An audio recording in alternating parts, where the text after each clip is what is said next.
Ya, saya sapa selamat pagi. Shalom Bapak Ibu yang diberkati Tuhan. Iya, diberkati Tuhan semuanya. Amin ya. Bersyukur kalau Tuhan memberikan kesempatan kepada saya untuk boleh menjadi saluran berkat di tempat ini. Ya, nama saya Silas Kurniawan. Ya, baik Bapak Ibu, pagi ini saya diberi tema mendidik generasi yang takut akan Tuhan. Baik, ayo kita membuka Alkitab kita dalam Amsal pasal yang pertama ayat yang ke-7. Saya ketiga, takut akan Tuhan adalah permulaan pengetahuan, tetapi orang bodoh menghina hikmat dan didikan. Oke, sekarang yang kedua, Amsal 22 ayat yang ke-6. Amsal 22 ayat yang ke-6. 1, 2, 3. Didiklah orang muda menurut jalan yang patut baginya, maka pada masa tuanya pun ia tidak akan menyimpang daripada jalan itu. Ada korelasinya ya. Nextnya kita akan baca sekarang. Ini yang penting. Ulangan pasal 6 ayat 6 sampai 7. 1, 2, 3. Apa yang kuperintahkan kepadamu pada hari ini haruslah engkau perhatikan, haruslah engkau mengajarkannya berulang-ulang kepada anak-anakmu dan membicarakannya apabila engkau duduk di rumahmu, apabila engkau sedang berdalam perjalanan, apabila engkau berbaring, dan apabila engkau bangun. Amin. Nah, ini tugas ya, ini tugas. Firman Tuhan ini ditujukan kepada siapa? Firman Tuhan ini ditujukan kepada setiap kita yang sudah dewasa. Firman Tuhan ini ditujukan kepada setiap kita yang sudah mulai mengelola sesuatu. Nah, siapa itu? Bapak Ibu Saudara dan saya, kita disebut sebagai orang dewasa karena tadi yang maju ke depan itu adalah mereka-mereka yang masih mendapatkan pengajaran di masa dini. Ya, nextnya. Ya. Nah, Bapak Ibu, kalau hari ini itu banyak sekali orang tua itu yang khawatir betul. Ya, ekonomi nggak karu-karuan, nilai mata uang itu anjlok terhadap apa? Dolar. Nggak tahu saya terakhir berapa kursnya. Ada yang mereka ngomong ya, ketika datang ke tempat pekerjaan saya, Pak, sekarang wis rupiah sudah mulai menguat. Piro, Pak? 20. Waduh, itu tinggi sekali loh. Ini kurs yang pernah tinggi itu di Indonesia ya, ketika krisis tahun 97 98 itu kan nggak salah pernah mencapai 22.000. Tinggi sekali ya.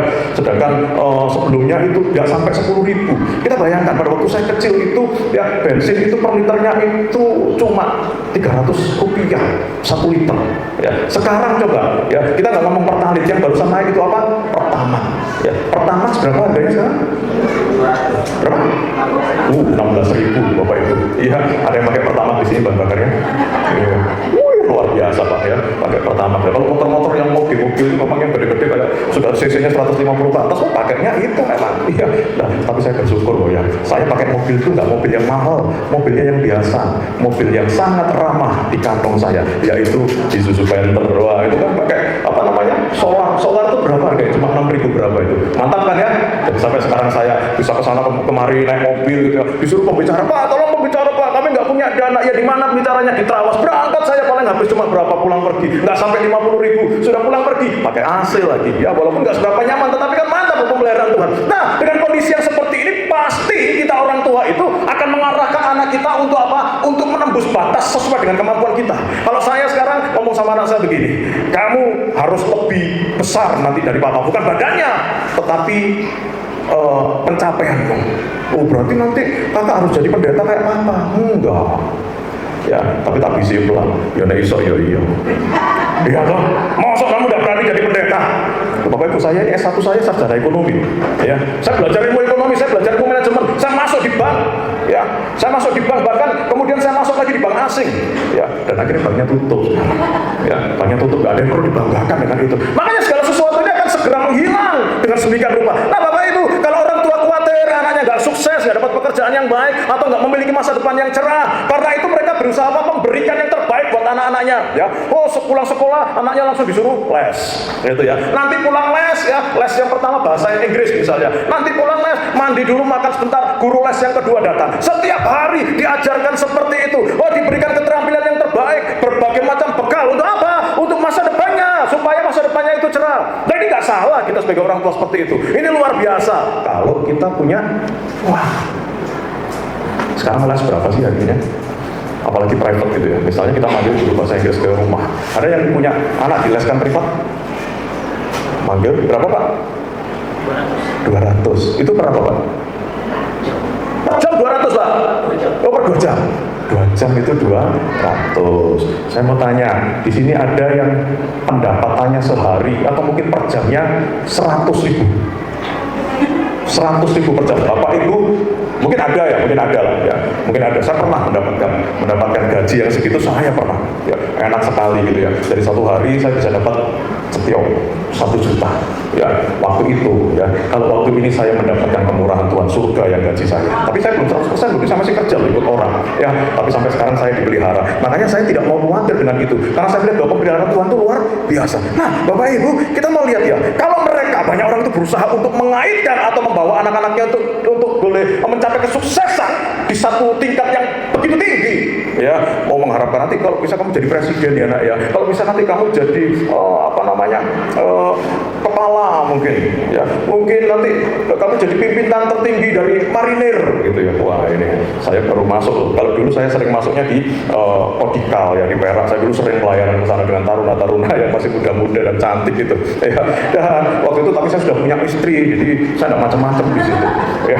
Wah saya baru masuk ke sini sekarang. Oh ini juga Tuhan, apakah engkau juga tidak memperhatikan atau memperhitungkan orang-orang yang ada dirinya mengabdikan dirinya untuk pemerintahan? Iya ya, dan Tuhan bisa pakai semuanya itu, asalkan kita bisa melihat. Alkitab itu menunjukkan perhatian yang lebih mendasar. Tuhan gak hanya peduli dengan cita-citamu di dalam dunia ini, Tuhan gak hanya peduli atas berkat-berkat yang ada yang kau capai secara maksimal untuk keseharianmu, tidak itu, tetapi Tuhan juga peduli apakah generasi-generasi yang berikutnya itu masih mengenal dan hidup akan Dia. Ini yang penting. Bapak saudara, kita sudah baca tadi ya, Amsal 1 ayat 7. Takut akan Tuhan itu apa? Permulaan.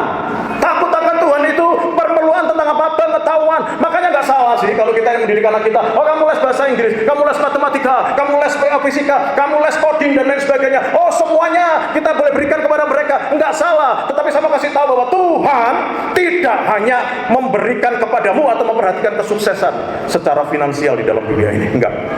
Tetapi ada satu hal yang sangat penting. Kalau kita dibekali dengan semua ilmu pengetahuan tanpa kita mengetahui dasarnya, karena firman Tuhan berkata di sini, yang menjadi permulaan pengetahuan itu yang benar adalah apa? Takut akan Tuhan. Salomo berkata itu. Artinya segala sesuatu yang benar itu hidupnya dimulai dari takut akan Tuhan atau hubungan kita dengan Tuhan. Einstein itu dia sangat sedih sekali ketika ilmu pengetahuannya disalahgunakan. Bom atom itu bisa dipakai untuk membinasakan atau menghancurkan orang-orang yang ada di Hiroshima, Nagasaki. Sebenarnya pengetahuan tidak dipakai untuk itu, tidak dipakai untuk semena-mena. Tetapi karena apa kok mereka bisa melakukan seperti itu? Karena dasarnya yang takut akan Tuhan itu tidak ada. Pendidikan yang tepat itu diawali dengan apa? Takut akan Tuhan. Bapak Ibu masuk di dinas ketentaraan misalnya, nah, kalau kita nggak takut akan Tuhan, apa yang akan kita bentuk nanti? Bukankah kita melakukan pengabdian ini dengan dasar kasih yang diawali dengan takut akan Tuhan? Kita juga begitu dimanapun kita berada. Hikmat itu dimulai dari takut akan Tuhan ya. Karakter dimulai dari takut akan Tuhan. Jadi banyak orang yang mengatakan nggak bisa, ini sudah bawaanku begini gitu ya. Satu hari saya pelayanan pagi-pagi diajak oleh seorang, ini orangnya orang sugih, orang kaya. Dia ngajak saya, Pak Silas, besok minggu jam 4 tunggu di rumah. Ya, saya berangkat ya, rumah saya di Kedurus ya. Saya pergi ke rumahnya nggak jauh juga lah ya, nggak jauh juga. Saya ke sana pakai motor pagi-pagi jam 4 dan kemudian saya oper ke mobilnya beliau. Lalu dia tanya ke istrinya, "Mah, petrolnya mana?" Loh ya kemarin di situ. "Gak ono, ini gak ada. Coba cari ono." Sudah tak cari di dalam gak ada juga. Ya, akhirnya dicari gak ada. Dia balik lagi ke depan. "Pak, gak ada Pak." Loh kemana lo? Lu udah tahu kemarin kamu taruh mana? Lu ya kamu marah dia. Ya, ini mau pelayanan apa khotbah ini? Ya, marah dia. Marah sama istrinya. Lalu istrinya bilang begini, "Kamu itu mau pelayanan kok kayak gitu?" Jawabannya apa? Bapak Ibu, dia menjawab cuma begini, "Aku ya begini ini. Dari sejak lahir aku seperti ini. Wis nggak bisa berubah." Setuju? Enggak. Kita bisa berubah nggak? Bisa. Siapa yang bisa mengubah kita? Iya, Yesus Kristus, Roh Kudus. Ketika Roh Kudus itu diam di dalam kita, maka Roh Kudus itu akan mengubah hidup kita. Roh Kudus itu bergerak terus untuk membuat hidup kita semakin indah. Pentingnya Roh Kudus. Kalau kita nggak pernah mengadakan satu hubungan sama sekali dengan Roh Kudus, karakter kita nggak berubah. Roma 12 mengatakan, tetapi berubahlah oleh apa? Pembaruan budimu. Jadi jangan berkata, aku logatku memang begini, ini orang Batak ini bah. Ya memang kita keras, ada yang berkata begitu. Saya bilang, siapa bilang begitu? Saya juga keras sebenarnya. Tetapi saat ini kenapa saya menjadi lemah lembut? Ya, lemah lembut ya Bapak Ibu saya. Ya, itu kenapa? Karena rohku, bukan roh kuda. Ada Roh Kudus dalam hidup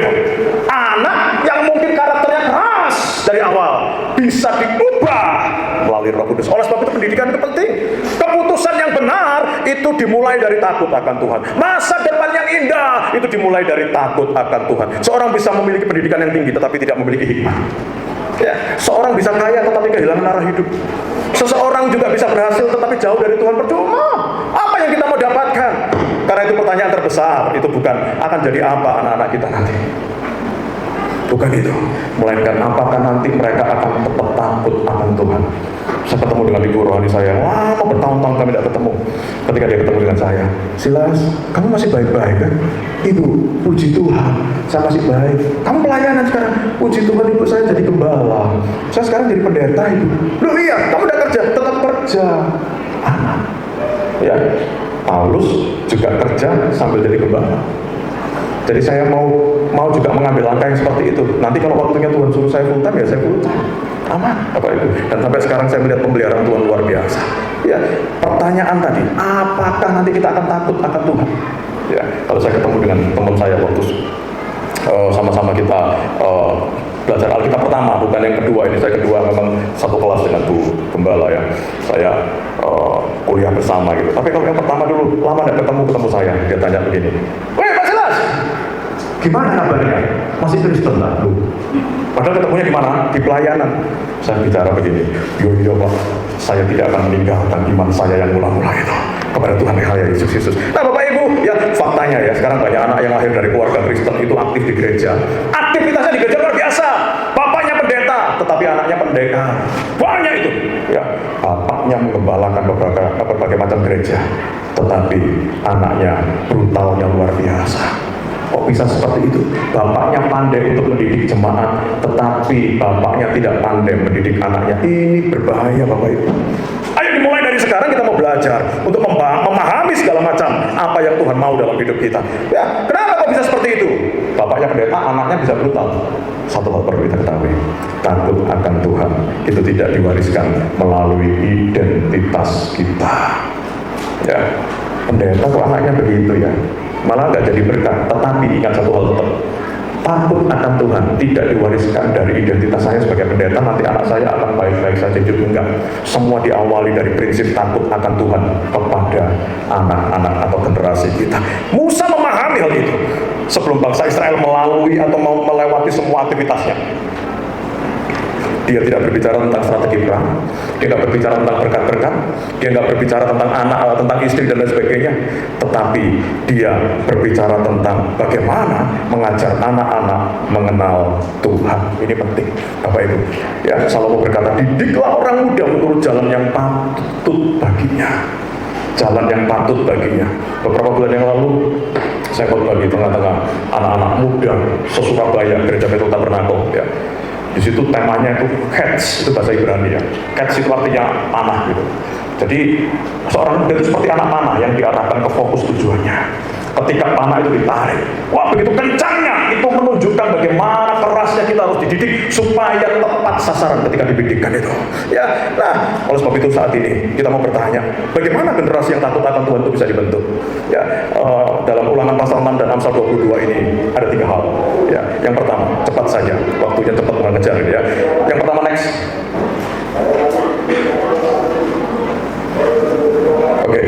Generasi yang takut akan Tuhan itu dimulai dari orang dewasa yang takut akan Tuhan. Ulangan pasal 6 ayat yang ke-6, Bapak Ibu perhatikan saja ya. Apa yang kuperintahkan kepadamu pada hari ini haruslah engkau perhatikan. Sebelum Tuhan berkata ajarkanlah kepada anak-anakmu, di sini dikatakan bahwa Tuhan mengatakan kepada orang yang dewasa, orang yang lebih tua, berkata begini, firman itu harus ada dulu dalam hatimu. Jadi sebelum kita mengajarkan, kita harus belajar dulu. Sebelum kita memberikan sesuatu, maka kita juga harus diisi dulu. Nggak mungkin kita akan memberi sesuatu, memberi uang kepada anak kita kalau kita nggak punya uang. Ya, maka saya sebagai orang tua, saya harus tetap ada uang. Untuk apa? Untuk bisa membekali anak saya, untuk saya bisa menghidupi anak istri saya, harus tetap ada uang. Ya, Bapak Ibu juga begitu. Bagaimana kita bisa mengarahkan anak-anak kita, generasi yang akan datang itu, kepada satu kebenaran yang takut akan Tuhan, kalau kita sendiri nggak takut akan Tuhan. Ini urutan yang sangat penting, Bapak Ibu. Ya, kita dulu, baru mereka. Ada pujian mengatakan, mulailah dari kami lebih dulu. Ya, kita dulu. Kita mau di Indonesia dibenarkan bagi kemuliaan nama Tuhan? Iya. Ya, kalau begitu kita harus intim dulu dengan Tuhan. melalui kita dulu, Bapak Ibu. Ya, kita nggak dapat memberikan sesuatu yang tidak bisa kita miliki. Berikan yang kita miliki. Pertanyaannya, apakah takut akan Tuhan itu sudah ada dalam kehidupanmu? Ya, kita nggak dapat mengajarkan kecintaan kepada firman jika kita sendiri nggak cinta kepada firman Tuhan. Ada berapa banyak setiap hari di sini kita yang merenungkan firman Tuhan, yang punya jam saat teduh baca Alkitab? Iya, itu penting. Ya, karena iman itu timbulnya dari apa? Pendengaran akan firman, bukan nonton bola. Ya, ini kan waktunya nonton bola ini. Kemarin ini ulang tahunnya Persebaya ini nggak malah bagus tapi malah kisruh gitu ya. Kita yang keluar malam itu takut pulang. Lah ini kok pendekar toh ini. Kalau ada apa-apa di jalan bagaimana? Pasrah saja. Ya, kita pasrah, jemaat saya juga begitu. Pak tuh begini saya ada begini. Pasrahkan sama Tuhan. Tuhan pasti lindungi. Ya, nggak malah jadi hal yang baik. Lalu sebab itu kita kecanduan dengan hal-hal yang ada dalam dunia ini. Kecanduan sepak bola, kecanduan apa? HP, game. Yang main game ini sekarang bukan cuma anak-anak, tetapi orang tua juga main game. Coba pulang kerja apa yang dilakukan oleh orang tua biasanya? Belum mandi, buka HP.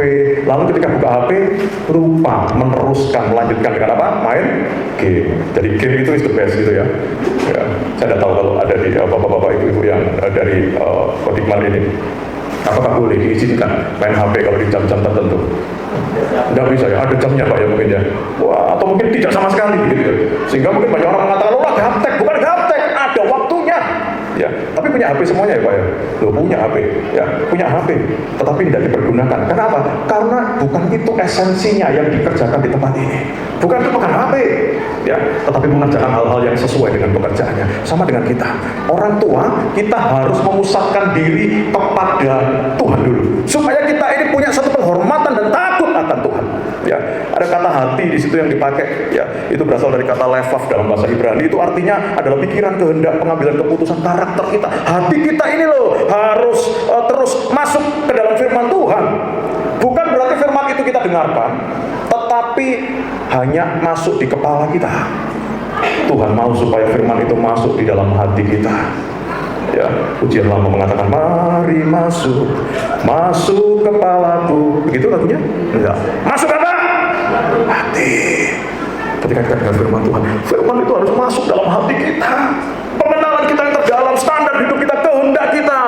Pikiranku, kehendakku, ku serahkan padamu. Hati kita, kehendak kita, semua harus berdasarkan kebenaran firman Tuhan. Makanya dalam pengambilan keputusan yang belum menikah, ya yuk, ya, pilih pasangan itu ya. Bagi yang laki-laki, jangan pilih yang cantik, pilih yang terbaik. Amin. Ini yang ngomong amin ini yang mana? Yang sudah menikah dan belum menikah? Yang sudah menikah jangan ngomong lagi ya, sudah selesai. Coba yang ibu-ibu atau kakak-kakak yang ada di sini, kalau pilih calon pasangan nanti, pilih yang ganteng. Oh, kalau ketemu di sini orang ganteng, tegak-tegak ibadahnya, cakep-cakep, gampang sekali carinya. Ya. Kalau minta sama Tuhan, aku minta yang kaya. Minta yang kaya kan? Enggak, ngomong sama Tuhan. Tuhan, aku minta yang terbaik. Amin. Yang terbaik itu belum tentu kaya. Ganteng itu belum tentu yang terbaik loh. Ya, banyak artis kawin cerai. Kenapa? Karena cuma cari gantengnya, cari sugihnya, cari kayanya. Tetapi kita mau belajar pada pagi hari ini. Cari yang terbaik. Apa itu? Takut akan Tuhan. Banyak orang tua ingin anak-anaknya lebih dekat kepada Tuhan daripada kedekatan mereka sendiri kepada Tuhan. Jadi anak-anaknya, kamu harus ke gereja, kamu harus begini. Kalau kamu nggak baca Alkitab, waduh tak pokok sama sabuk kamu. Tapi orang tuanya sendiri nggak pernah baca Alkitab. Ya, saya ingat ya waktu jadi keluarga saya ini gagal sebenarnya. Saya mengalami kegagalan. Kakak saya boncang, ya. Adik-adik saya mengalami keboncangan. Oh, puji Tuhan saya enggak. Jadi waktu papa saya meninggal, om saya pada datang ke rumah. Dia berkata, dulu ya, waktu kamu masih tinggal sama papamu, itu kalau nggak ke gereja, om ini diusir keluar, harus ke gereja. Lalu saya tanya, papa ke gereja Pak? Loh, papamu ke gereja? Hebat. Ya. Tetapi karena tadi saya ceritakan gereja yang digembalakan oleh papa saya ketika papa saya meninggal. Papa saya pulang dari Lampung, maksudnya ingin menggantikan di situ. Tapi tiba-tiba dari sinode pusat itu mengambil alih. Padahal sudah ada surat tertulis bahwa almarhum itu akan menyerahkan pelayanan kepada papa saya. Papa saya bonceng. Dia kembali ke proyek Lampung sana, ya. Ada pelayanan di sana. Tetapi ketika itu dia harus jatuh, sehingga saya punya ibu tiri. Saya punya ibu tiri, ya. Dan itu membuat kakak saya protes, adik-adik saya protes. Tetapi saya tidak tergoncang imannya. saya melihat bagaimana kebenaran dari mama saya yang mengajarkan saya sejak dini. Saya suka ke gereja, saya diajari ini, sehingga sampai saat ini saya bertahan. Satu kali saya membentuk satu persekutuan waktu itu, teman saya ini, dia sudah angkatannya di atas saya, dia berkata, ayo kamu harus semangat ya. Tetapi ketika lama tidak ketemu, saya tanya, kamu di mana? Di sini. Saya kalau pulang ke sini, kalau hari ini pulang ke sini. Kok 2 pulangnya? Iya, istriku 2 sekarang. Dulu bersama-sama dengan saya, melayani itu lebih senior dari saya. Saya nggak menonjolkan saya, tapi saya menonjolkan, saya bersyukur dengan Roh Kudus yang menguatkan saya sampai sekarang. Ini loh didikan dari awal, dari almarhum mama saya itu kuat dalam hidup saya. Ya, ini saya bawa sampai sekarang. Saya mau ajarkan kepada anak-anak saya. Tuhan, ini nggak gampang. Bapak Ibu, ketika bapak mama saya meninggal, ternyata bapak saya punya tanah di Kertosono, ya nggak besar. Dan itu untuk dijual. Sebenarnya saya bisa saja langsung mengambil beserta dengan keluarga saya di sini. Tetapi masih ada adik tiri saya dan ibu tiri saya. Saya melihat kasihan mereka. Akhirnya saya datang kepada mereka minta maaf. Dan saya peluk mereka semuanya. Ada yang bisa mengasihi ibu tiri yang seperti itu? Bapak Ibu, dulu waktu mama saya masih ada, setiap malam, setiap pagi jam berapa gitu, itu rumah selalu ada kayak serangan-serangan begitu ya. Mungkin kalau di sini der itu biasa. Di rumah saya, waduh, santetnya luar biasa, nggak pernah masuk ke dalam tubuh saya, karena Tuhan itu bersama saya. Ya, dan ketika saya ketemu dengan mereka, saya lupakan santet-santet itu. Saya peluk mereka, saya mengasihi mereka, saya mengampuni mereka. Dari mana itu? Itu didikan yang awal yang diajarkan oleh mama saya. Mama saya berkata, kamu jangan benci sama mereka, kasihi mereka. Ibu-ibu bisa seperti itu? Itu dialami oleh mama saya. Saya pulang dari kuliah waktu itu, saya ingat. Tiba-tiba dia keluar darah. Waduh, muntah darah berkali-kali. Tapi saya berkata, Tuhan, tubuh jiwa rohnya milik Engkau. Kalau cabut nyawanya, tetapi enggak, dibiarkan untuk hidup beberapa waktu lamanya. Saya melakukan itu. Ya, saya melihat bagaimana kepemimpinan mama saya. Oleh sebab itu pada pagi hari ini, ayo jangan cuma kita ingin supaya anak-anak kita menjadi lebih dekat kepada Tuhan, tapi kita sendiri nggak dekat kepada Tuhan. Ya, mereka berharap anak rajin berdoa, kita nggak pernah berdoa. Mereka berharap anaknya mencintai firman, tapi kita nggak pernah baca firman. Ya percuma Bapak Ibu. Anak belajar lebih banyak dari apa yang mereka lihat daripada apa yang mereka dengar. Jadi mereka melihat bagaimana kita itulah teladan dan panutannya. Ya, Bapak Ibu, anak mungkin lupa nasihat kita, tetapi dia akan sulit untuk melupakan teladan kita. Kenapa? Karena mereka melihat bagaimana ayah bicara, bagaimana ibu berdoa, bagaimana keluarga menghadapi masalah, bagaimana orang tua itu menghormati firman. Ada banyak kita nggak menghormati firman tuh. Di gereja kita nggak menghormati firman kadang-kadang, tapi bersyukur saya di tempat ini semua menghormati firman Tuhan. Ini yang penting dalam kehidupan kita. Bagaimana orang tua itu memprioritaskan ibadah. Ya, kalau waktu pagi gitu mau berangkat ke gereja, istrinya duluan nyampe. Oh, salam sama pendetanya, lalu pendetanya tanya, mana suamimu? Masih masukkan air ke kanan. Ya, mesti kan bareng-bareng ke gereja gitu ya. Bapak Ibu, bukan berarti saya tidak mengajak istri saya. Ini tadi begini, istri saya mau ikut ya. Tapi ternyata istri saya ini pagi pelayanan di tempatnya Pak Daniel Tunggal itu. Bukan khotbah, belum, istri saya belum sampai ke sana. Tetapi WL gitu ya. Begitu WL ya, dia ngomong, Pak, aku baru sempat sekarang. Sehingga terlambat, dan saya berkata jangan, aku sendiri aja, waktunya nggak ada, jadi saya minta maaf. Istri saya satu-satunya dan sangat cantik itu nggak bisa ikut pada pagi hari ini. Ya saya bersama-sama kalau pelayanan bersama-sama. Ya, nah, Bapak Ibu, api itu nggak akan menyalakan api lain jika api itu padam. Makanya sekarang kita mau lihat, apakah engkau masih menyala? Apakah engkau sudah padam? Saya pernah mengadakan retreat dengan satu tema Beyond, nyalakan hidupmu. Mari yang kita mulai madam pagi hari ini, yang sudah mulai malas sama anaknya, kita berkata, sekarmu itu. Ini bisa bahasa Jawa semua? Sekarmu. Tapi yang paling awal wajur di tengok. Bapaknya kira begitu. Saya tidak akan pernah lagi ngurusi kamu. Kamu sekolah tak biayai, tapi nanti kalau kamu brutal, masuk penjara dan sebagainya, ojo boleh ya, jangan cari saya. Ada banyak loh orang tua yang seperti itu. Di sini gak ada, Ben. Di sini ada? Enggak ada. Di sini penuh kemuliaan Tuhan. Haleluya. Iya. Nah, yang kedua next. Ya.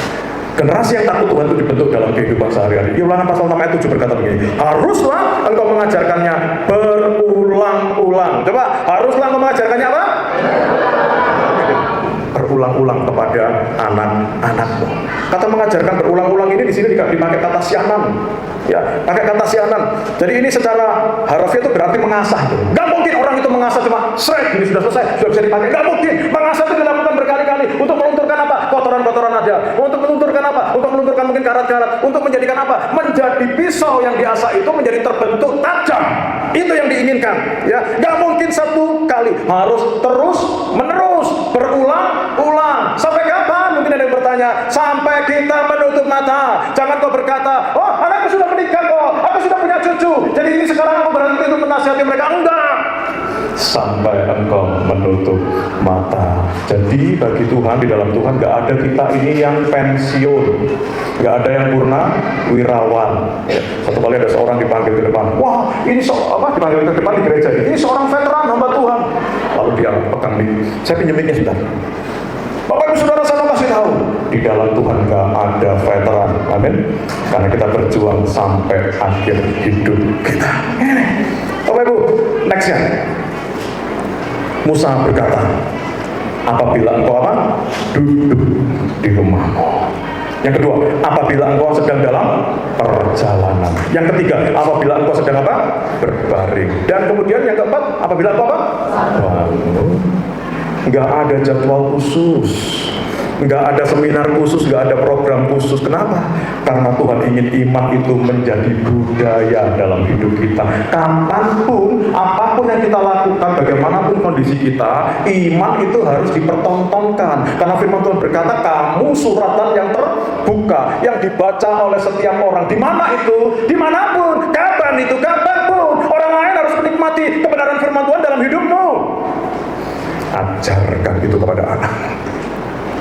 Terus, ya, saya melihat akhir saya ada anak kecil yang polos, gitu ganteng, gitu lucu, gitu. Kalau ketemu saya, minta tolong kamu. Ya. Lalu ketika pelukan saya kenceng itu, Surabayanya keluar, kaget saya. Oh, kamu tuh jangan coba beda, saya teruskan. Loh, kaget saya. Anak kecil, umurnya berapa? 3 tahun. Kaget saya. Ya. Suatu kali ada seorang anak itu digoda gitu ya. Dia masih pelak gitu ngomongnya. Dia ngomongnya begini, kamu tato. Loh, tato apa? Ternyata itu pelaknya bahasa Surabaya gitu. Ya. Loh, itu ngomongnya tato itu apa? Saya tanya ke orang tuanya. Itu loh bapak itu ya, saya ngajarin misuh-misuh loh. Lihat loh. Anak kecil baru berapa tahun. Ada nggak anak kita yang seperti itu? Boleh nggak dipukul? Boleh, kita ngajar, tapi pukulnya jangan pakai samurai ya, Bapak Ibu. Ya, pukulnya pakai yang lain lah, tangan yang lembut sedikit begitu ya, Bapak Ibu. Ya, ayo kita mau mengajar dengan baik. Pada waktu dia duduk, dia bangun, dia tidur, dia berbaring, atau mungkin dia pada waktu dalam perjalanan, semua diajarkan yang terbaik. Ya, suatu kali saya ini ambil mobil gitu ya, karena sudah deal, kami ke Kediri, istri saya ikut, anak-anak saya ikut, lalu kita naik bis. Saya minta, ayo kita duduk di belakang yuk, biar kita merasakan naik bis duduk di belakang. Ya, akhirnya di situ sepanjang perjalanan saya menceritakan semua kebaikan Tuhan. Ya, semua kebaikan Tuhan. Lalu di situ ada orang jualan, permisi, kasih permen, kacang. Lalu anak saya yang saking polosnya itu dia berkata, terima kasih ya Pak. Saya bilang, itu beli, balik no. Ya, karena apa? Terbiasa yang baik yang dia ucapkan. Harusnya kita juga begitu. Nggak apa-apa. Oh, kepolosan orang ini nggak masalah, Bapak Ibu. Ya, jadi banyak keluarga yang hanya berbicara tentang Tuhan ketika berada di gereja. Salah. Dimanapun kita harus berbicara tentang Tuhan. Yang selanjutnya, ya, Ulangan 6 ini merupakan pendidikan rohani paling efektif justru terjadi di mana? Di rumah. Di tempat yang paling awal. Rumah itu sekolah rohani pertama. Ya, orang tua itu guru rohani pertama. Jadi jangan cuma dipasrahkan kepada guru sekolah minggu, kepada ibu gembala, bapak gembala, enggak. Semuanya kita harus mau mengajarkan dari lingkungan yang pertama. Anak belajar berbicara bukan karena mengikuti seminar bahasa, tetapi dari kita yang mengajarkan. Ya, kita mengatakan anak kita, hei, kamu dikasih tahu nggak bisa? Anak setan kamu dulu. Ini anak setan. Terus bapaknya ini apa? Lucifer, ya, Dracula, mungkin ya begitu. Ya, jadi anak itu belajar karena setiap hari apa? Mendengar dan menirukan. Kenapa kok logatnya anak-anak di daerah Tegal sana bisa seperti itu? Kenapa kok di Batak dia bisa seperti itu? Oh, harus lah. Kenapa kok bisa seperti itu? Karena kebiasaan. Ya, di Jawa juga begitu. Dan saya terbiasa. Jadi semuanya diajari di awal. Demikian kalau takut akan Tuhan itu dibentuk melalui suasana yang terus menerus dialami oleh anak kita. Sebab itu ayo ajarkan Tuhan saat makan bersama. Ya, bagaimana cara makan yang baik. Oh, tumpah-tumpah makanannya jangan langsung dipukul kalau tumpah-tumpah begitu. Dek, ini loh salah ini, supaya nggak tumpah bagaimana caranya. Ya, kemudian saat menghadapi masalah dipukul sama temannya. Ada banyak orang itu mengajarkan yang salah. Istri saya juga begitu. Loh, kamu diapakan sama temanmu? Ini dipegangi dari belakang, yang depannya mukul. Jadi 2 orang yang kamu ya. Tuh, kamu kan badannya gede. Langsung aja kayak di film itu, kamu buka semua, terus Pak, tendangan itu yang kecil itu malah, kamu cekik gini kan pas posisi saya kayak begitu. saya datang. Nanti kau. Nah begitu deh. Terus bagaimana Pak? Aku diam aja. Enggak. Kalau ada yang mukul kamu, berikan pipi kanan, berikan pipi. Itu kurang berhikmat Bapak Ibu ya. Kurang berhikmat. Kalau ada yang mukul kita, apa? Kamu sedang lihat film toh? Tangki senang ini jangan dibalas. Berhikmat gak ini? Iya kita angkes loh, masa kita dimain apa-apa, teman sampai bonyok, salah ya. Saya dulu juga begitu waktu SD, waduh, diolong-olong macam-macam akhirnya nggak tahan. Padahal sekolah minggu diajar jangan banget. Lalu tas saya lemparkan ke teman saya, datang saya pukul, dia berkata, tolong, pukulannya ngawur. Sejak itu saya berkata, Tuhan, saya kok ngawur jadinya. Dan sejak saat itu adalah pertengkaran saya terakhir. Saya nggak pernah tengkar lagi sampai sekarang. Bapak Ibu saya mengajarkan itu kepada anak-anak saya. Nggak boleh anaknya. Kalau ada apa-apa laporkan ke guru. Ayo ajaran terbaik, jangan ajari anaknya untuk pukul-pukulan. Ya, ini nggak baik. Nah, yang ketiga nextnya, generasi yang takut akan Tuhan adalah hasil penyerahan kepada Tuhan. Coba kalau kita buka di Amsal 22 ayat 6 berkata begini, didiklah orang muda menurut jalan yang patut baginya. Kata didiklah itu canak dalam bahasa Ibrani. Itu artinya adalah bukan sekedar mengajari begini enggak, tetapi ada arti yang khusus yaitu mempersembahkan atau menghasilkan atau mendedikasikan, mengkhususkan itu kepada Tuhan. Jadi dengan demikian kita bisa melihat bahwa pendidikan menurut Alkitab itu bukan hanya transfer pengetahuan. Bukan berarti kalau kita pintar anak kita pasti pintar, enggak. Tetapi bagaimana kita ini membentuk karakter anak-anak kita untuk kita persembahkan, bukan untuk kita nikmati sendiri. Jangan sampai kita berkata, kalau kamu pintar nanti, papa kan sebentar lagi pensiun ya, kamu cari uang yang banyak, papa nanti kasih uang yang banyak. Itu salah. Harusnya kita memikirkan, anakku nanti bisa jadi berkat nggak ya bagi banyak orang. Kenapa kita memikirkan untuk diri kita sendiri? Bapak Ibu, nextnya, ada banyak orang tua bertanya, nanti anakku ini mau jadi apa ya? Tetapi Tuhan itu bertanya begini, nanti anakmu itu hidup untuk siapa? Untuk dunia atau untuk aku? Tuhan bertanya begitu. Kenapa? Karena anak itu bukan punya kita, dia titipan Tuhan. Kita sebagai orang tua itu punya kewajiban untuk apa? Untuk membentuk dia, mendewasakan dia, membawa dia, mengkhususkan dia, mempersembahkan dia kepada Tuhan yang pemilik hidupnya. Bapak Ibu, ini penting. Ya. Seseorang bisa sukses, orang bisa kaya, orang bisa terkenal, punya pengaruh. Tetapi kalau tidak takut akan Tuhan ini berbahaya. Dan Alkitab menyebutkan itu sebagai keberhasilan yang sejati kalau kita bisa membawa mereka untuk didedikasikan kepada Tuhan. Bapak Ibu, keberhasilan sejati menurut firman Tuhan itu bukan berarti ketika anakmu itu sukses, uangnya banyak, anakmu itu berhasil dalam segala hal, bukan itu. Tetapi keberhasilan secara Alkitab itu adalah ketika seorang itu hidup sesuai dengan tujuan Sang Pencipta. Apa tujuan pencipta kita? Nextnya, Bapak Ibu ingat ya, anak itu bukan milik kita. Anak ini titipannya Tuhan. Kita bukan pemilik, kita hanya pengelola yang dipercaya oleh Tuhan. Tugas kita bukan membentuk mereka sebagai apa? Sebagai ambisi pribadi kita. Nah, aku ingin kamu jadi pilot. Kalau anaknya kepingin, aku ingin jadi kasir. Oh, kasir apa itu? Tapi ya, harus jadi dokter. Ya, lalu ketika anaknya menikah, ya mungkin anaknya cewek gitu, kita dari keluarga yang cukup mampu. Lalu anaknya dulu, kok pacaran sama orang nggak punya ini, apa ini? Ayo, ada banyak kita yang seperti itu enggak? Ini sulit ya memang ya diterima.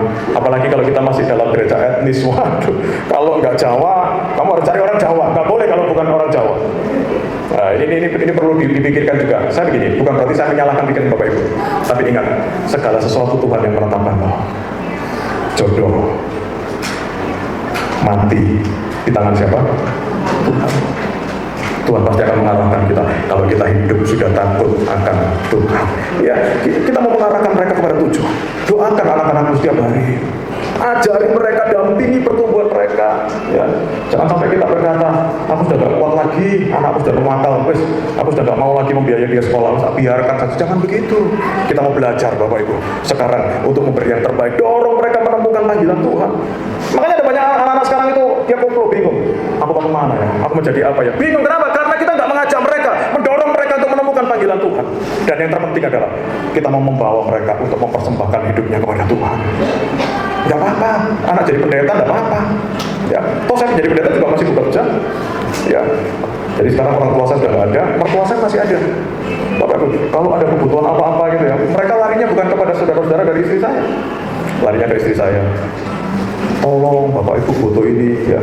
Butuh berapa? 1 juta misalnya. Lalu istri saya bilang, Bapak Ibu itu datang butuh uang 1 juta. Terus kamu kasih, iya, aku kasih kira. Tapi saya kelasku 200. Bahkan ada lagi kakak sama adik. Lalu saya betul-betul murka dan marah. Siapa kamu itu?